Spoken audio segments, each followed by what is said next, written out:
The Blues are in a tight playoff race right now in that Central Division and in the wild card, and they just got a huge win last night against Ottawa in Drew Bannister's coaching debut behind the St. Louis bench. The big win was far from being the story of last night's game, though. It started with Craig Berube getting fired a few days ago, and as we see every time this happens, the players started getting asked about the coach firing. We heard from Binnington, we heard from Braden Shen as well, but then we heard Jordan Kyrou speak. "I've got no comment. He's not my coach anymore." That quote spread like wildfire across the hockey world, and immediately you started to see the vitriol towards Jordan Kyrou for those comments. It really wasn't looking pretty for the kid, and people are starting to wonder at this point, like, hey, is he going to get booed in his own building tonight? And I'll tell you what, boy did he ever.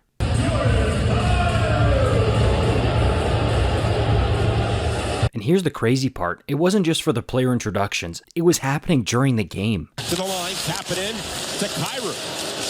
That is ruthless. And look, should he have said those things? No, he probably shouldn't have. He should have probably stuck to the media PR, hockey guy cliches after a coach firing. But this isn't John Tavares returning to Long Island with the Leafs here. Like, he plays for St. Louis, and he was playing in St. Louis. That was intense. And he definitely learned his lesson. In his post-game interview, he came out and he apologized for those comments, and he said as much. Trust me, he won't be doing that again. But I'll tell you what, man.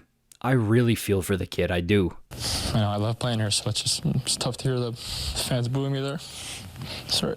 That's tough to watch. One of the franchise players for the team getting put through the ringer here. And like I said, it's a lesson learned for him. A painful lesson, but a lesson learned nonetheless. What I hope for now is that St. Louis fans come out in the next game and they give him a huge, nice, loud cheer. Just to show him like, hey buddy, we didn't like what you said, but we still love you and we're still rooting for you. You're still one of us. Because at the end of the day, he's signed up there long term and he's one of the biggest core pieces on that Blues team. I knew Blues fans loved Craig Berube. I mean, he won a Stanley Cup there. Think of all the Blues teams that fell short in the playoffs before that, the contenders that were meant to go all the way that just didn't, the heartbreak, and he was the coach that finally put them over the hump. But even I didn't know that he was this beloved by Blues fans.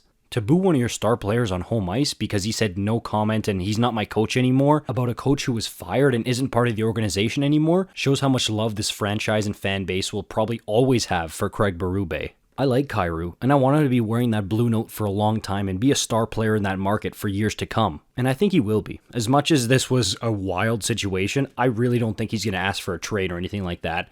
I think he's going to be there for a long time, and Blues fans are going to be happy about it. It was just a tense situation, and it definitely blew up and took on a life of its own. But I think it's just a bump in the road, and I think that Kyrou's going to be a better person and player from it. But I'm counting on you Blues fans. Hey, you showed him the vitriol, you showed him that he shouldn't have said that. Now it's time to show him some love. If you want more Blues content, you know what to do. Like the video and subscribe. I'll see you in the next one. Peace out.